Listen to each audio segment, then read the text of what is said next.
All right, so this guy's debating Charlie Kirk on the 2020 election, I believe. This should be such an easy debate to win, so I don't know how Charlie Kirk's going to defend against it, but we'll see. Thank you for your service, Miss Gabbard, for anything. I just have one question related to the election for you. How can you endorse someone who lost the last election fair and square? There's no evidence.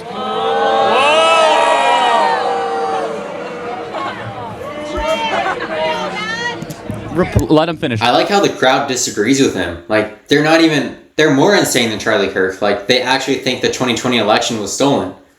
But let's see how Charlie responds. Republican secretaries of state claimed it was fair. Trump tried to leverage the Georgia Secretary of State, Brad Raffensperger, to find me 11,700 votes. He has no... Not only Raffensperger, he tried to leverage 300 Republican legislators and his DOJ. He tried to leverage Mike Pence. He tried to leverage everyone. And everyone told him he was an idiot. Everyone told him he was stupid. He kept putting false information down their throats, trying to defraud them, trying to get them to convene in special sessions of Congress to overturn the vote illegally. He sent false electors into Congress that were never going to be certified by the executive branches of their respective states, that were all forged to say that Donald Trump had won that state, even though there were not even recounts ongoing. The states had already been decided. It was not even close. And all of his claims about election fraud were being debunked to him by his own administration, by his own DOJ, right? Bill Barr, Jeffrey Rosen, Donahue, his entire DOJ that threatened to quit on it because he wanted to send out a false letter that said a bunch of false information, send that out to all of the state legislators. His specific quote was, "Just say the election was rigged and leave the rest to me and the Republican legislators." It's wild. No respect for losing in our system, and what happened on January 6th happened on January 6th. A disaster. Our capital got stormed for the first time since 1812. You people claim to love America. Like, how does that not fire you up?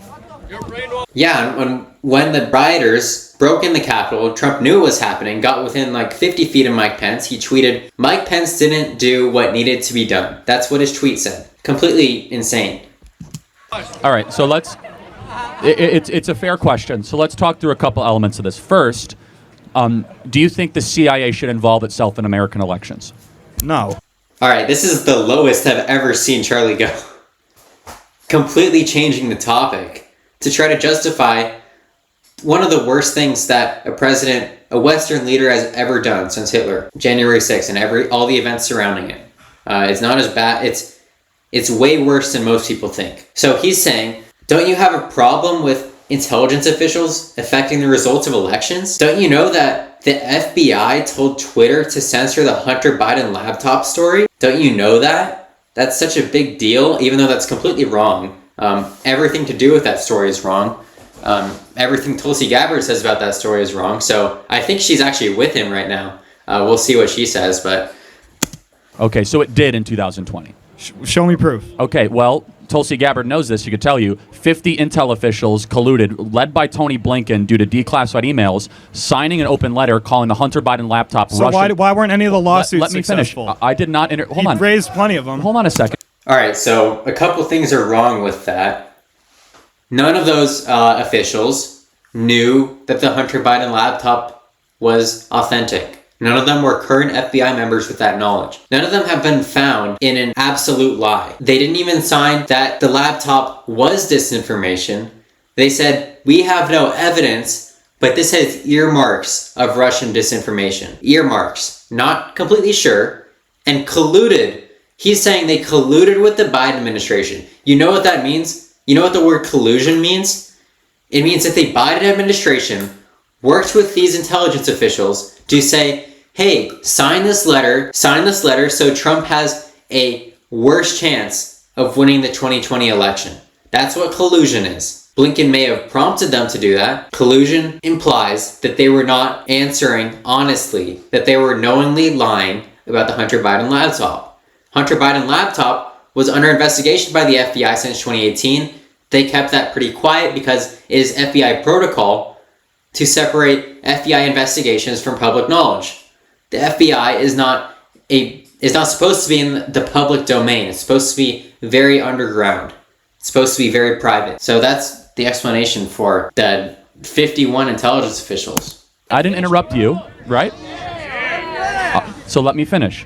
50 intel officials, current and former, signed a letter that was used to censor on social media the fact that there is a laptop owned by Hunter Biden that showed very suspicious and criminal activity by both Hunter and Joe Biden. According to the Media Research Center, 1 out of 4 voters in swing states would have changed their vote if they would have known about the Hunter Biden That's laptop. an utter ridiculous statement to make. I just... All right, so here's why that's even more ridiculous of a statement to make than this kid thinks. So he's saying that this poll that told people, look at this horrible laptop. If you just knew how horrible this laptop was, would you have changed your vote? This laptop basically implies that the Biden family is engaged in these horrible crimes. None of that's true, by the way.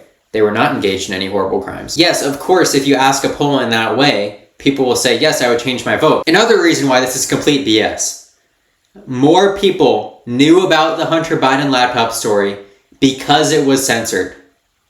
This is a known effect. When something is censored, more attention is drawn to it. And this happened with the Hunter Biden laptop story. I'll flash the evidence for that right here. But this kid should ask Charlie Kirk, how long was the URL for the Hunter Biden laptop story banned on Twitter? The answer is 2 days. 2 days it was banned. And everybody knew about it. Everyone was covering it. This was not a big censoring operation. This was Twitter having an internal debate. Should we censor this? Should we not? The FBI gave us vague warnings about Russian disinformation campaigns. This kind of has the earmark of those. We don't know if this information was obtained illegally. So let's go ahead and block the URL. And they said that was a mistake. We returned it 2 days later.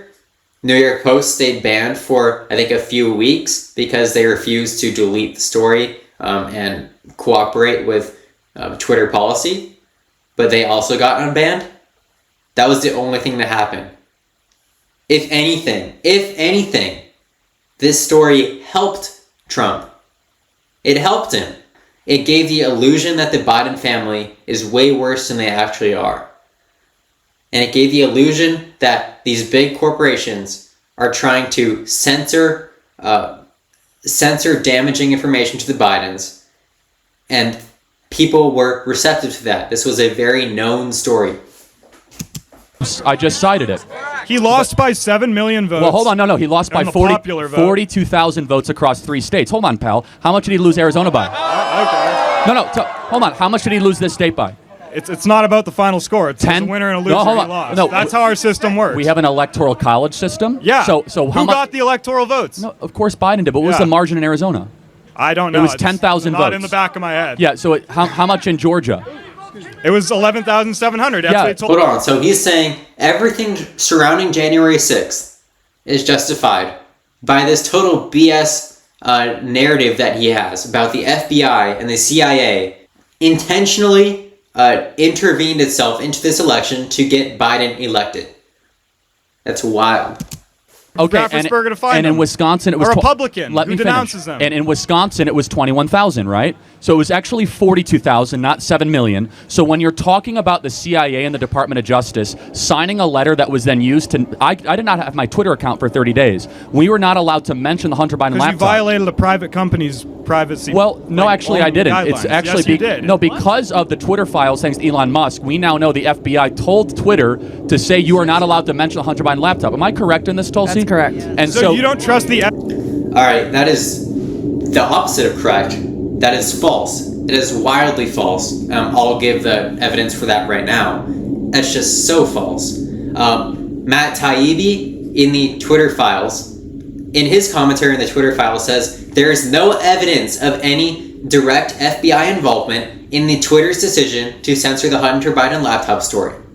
And let me remind you, for the second time in this video, it was only censored for 2 days. Censored for 2 days. Now, some accounts that broke other policies were censored for a longer amount of time, like Turning Point USA and the New York Post. That is a different matter. All right? That is just a blatant lie. The FBI did meet with Twitter. It said, 2016 was a disaster. There was Russian disinformation. It was sweeping and systemic, as the Mueller report says. That was a disaster. Let's not have the same thing happen this time. So they met with Twitter, said, if anything suspicious comes up, don't be afraid to ban it or to block the URL. And so Twitter had an internal debate once the laptop story dropped, and they decided after much contemplation to block it. It only lasted 2 days. Like, chill out.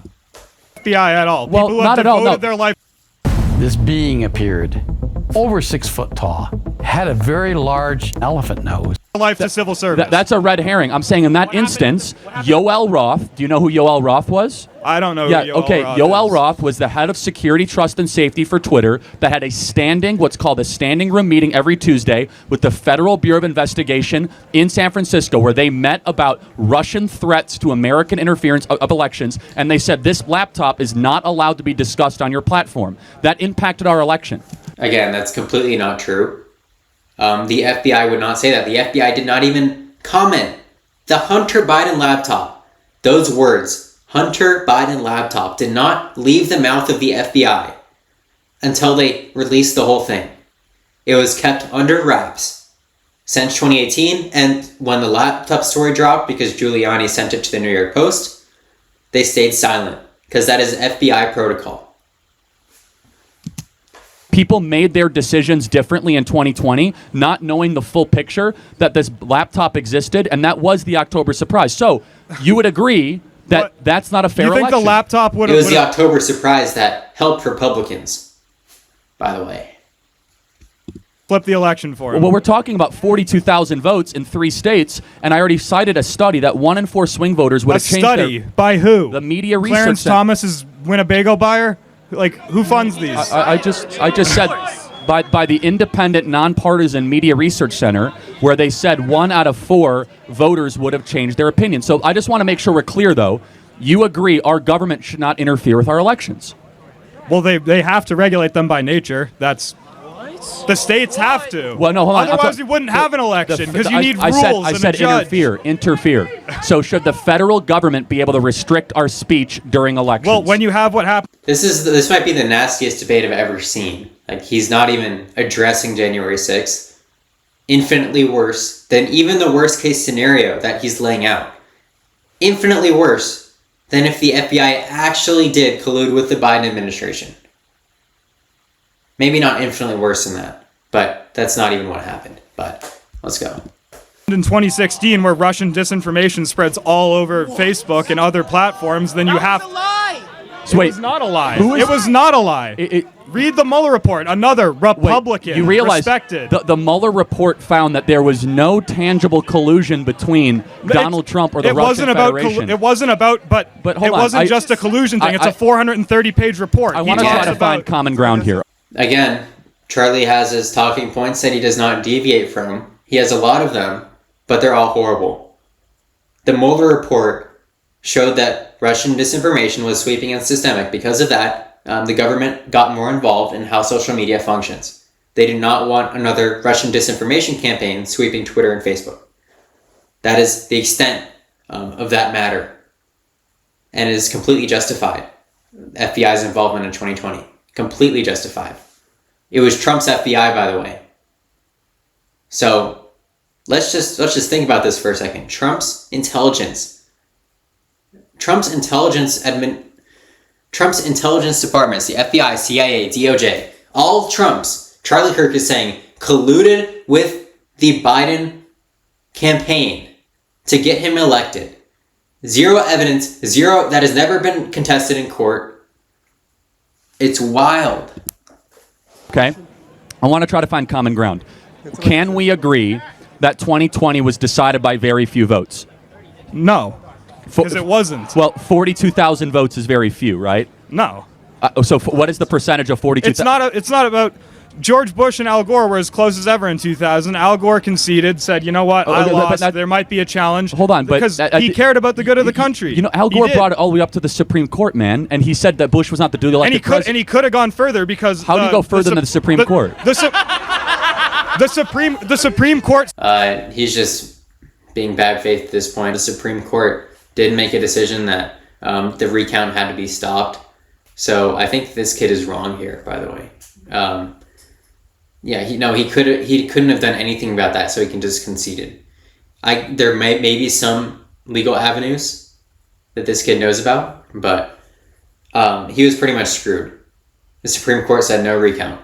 Sent it back to judgment in the Florida State Supreme Court again, and Gore said, no, I'm not doing that. Just move on. Bush is the president. For the good of the country. Because people used to care about our country. No, and of course, so are you trying to imply Trump doesn't care about the country? Yes, that's absolutely what I'm implying.